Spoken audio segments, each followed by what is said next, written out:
நாங்க எங்க விசில் சின்னத்துக்கு ஓட்டு போடணும் அப்படின்னு கேட்குறவங்களுக்கு ஒரு சின்ன சின்ன விஷயம் சொல்லலாம் அப்படின்றதுக்காக தான் இந்த வீடியோ எடுத்திருக்கேன்.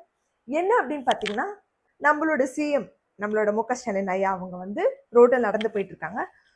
ஒரு அம்மா வந்து அவங்களோட கஷ்டத்தை சொல்றதுக்காக மனு கொடுக்கறதுக்கு வராங்க. அழுதுகிட்டே வராங்க. நீங்க அந்த சீன்ல பாத்தீங்கன்னாலுமே தெரியும். அது என்ன ஏதுன்னு கூட கேட்கலாம் கூட அட்லீஸ்ட் ஒரு நிமிஷம் உங்க கையை பிடிச்சி ஒரு ஆறுதலாவது ஒரு சொல்லியிருக்கலாம். பட் ஆனா அவர் அப்படி பண்ணல. அந்த மனுவை குப்பையில தூக்கி போடுற மாதிரி பின்னாடி இருக்கவங்க கிட்ட கொடுத்துட்டு அவங்கள தள்ளி விடுறாங்க. அடுத்த சீன்லயே ஒரு அப்பா ஒரு குழந்தைய கூட்டிட்டு வர்றாரு. அவங்கள அப்படியே பிடிச்சி தள்ளி விட்டு போறாரு. இவங்களை நம்பிதான் நம்ம நாட்டை கொடுத்துருக்கோம். அதே நம்ம விஜயனா திருச்சியில வேன்ல போயிட்டு இருந்தாங்க.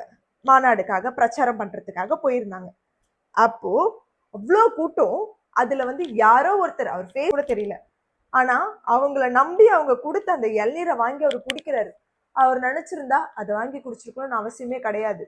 ஏன் வாங்கி குடிச்சாருன்னா அவர் தமிழ்நாட்டு மக்களை நம்புறாரு. நிறைய பேர் சொல்றாங்க அவர் வந்து பணத்தாசைக்காகவும் பதவி ஆசைக்காகவும் தான் வந்து எலெக்ஷன்ல வந்து நிக்கிறாரு. அவர் அதுக்காக வந்து நிக்கிற மாதிரி இருந்தா அவர் டிஎம்கேலயோ இல்ல ஏடிஎம்கேலயோ போய் கூட்டணி சேர்ந்திருந்தாரு அப்படின்னா ஒரு நல்ல ஒரு பதவியை கொடுத்து அவர் எதிர்பார்க்க முடியாத அளவுக்கு பணத்தையும் கொடுத்து அவரை வச்சிருந்திருக்கலாம். ஆனா அந்த ரெண்டு கட்சியாலேயும் நம்மள வாழ வச்ச தமிழ்நாட்டு மக்களுக்கு ஒரு நல்லது நடக்க மாட்டேங்குதுன்றதுக்காக அவரோட சொந்த செலவுல கட்சியை தொடங்கி இன்னைக்கு ஒரு சிஎம்ல நிக்கணும், பதவியில நிக்கணும் அப்படின்றதுக்காக வந்து நமக்காக இறங்கி வேலை செய்யறாரு. இப்போ நிறைய இதுலாம் பாத்தீங்கன்னா தெரியும், பேட்டி எடுக்கிறாங்க நிறைய பேர் பாத்தீங்கன்னா தெரியும். நிறைய பேர் 99.9% பீப்புள் வந்து சொல்றது பாத்தீங்கன்னா, நான் டிவிக்கு தான் ஓட் போடுவேன், நான் விஜய் அண்ணாக்கு தான் ஓட் போடுவேன், என் ஓட்டு தளபதிக்கு தான், என் ஓட்டு எங்க விஜய் அண்ணாக்கு தான் சொல்றாங்க. ஆனா எண்ட் ஆஃப் த கான்வர்சேஷன் நம்ம பேசி முடிக்கும் போது அது வந்து பாத்தீங்கன்னா அந்த சிஎம் வந்து பாத்தீங்கன்னா அந்த எலெக்ஷன் வந்து பாத்தீங்கன்னா திமுக தான் உட்காரும் அப்படின்ற மாதிரி சொல்றாங்க.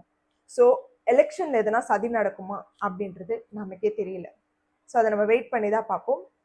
நடிகருக்கு என்ன அனுபவம் இருக்கு, அவர் வந்து ஆட்சியில் என்ன பண்ணுவார் அப்படின்னு சொல்லிட்டு கேட்குறாங்க. அனுபவம்ன்றது எப்படிங்க வரும்? சான்ஸ் கொடுத்தா தானங்க தெரியும். அவர் வந்தாதாங்க அவர் என்ன பண்ணுவாருன்றது தெரியும். அவர் நடிகராக இருக்கும்போது நிறைய உதவி செஞ்சிருக்காரு, நிறைய பண்ணியிருக்காரு.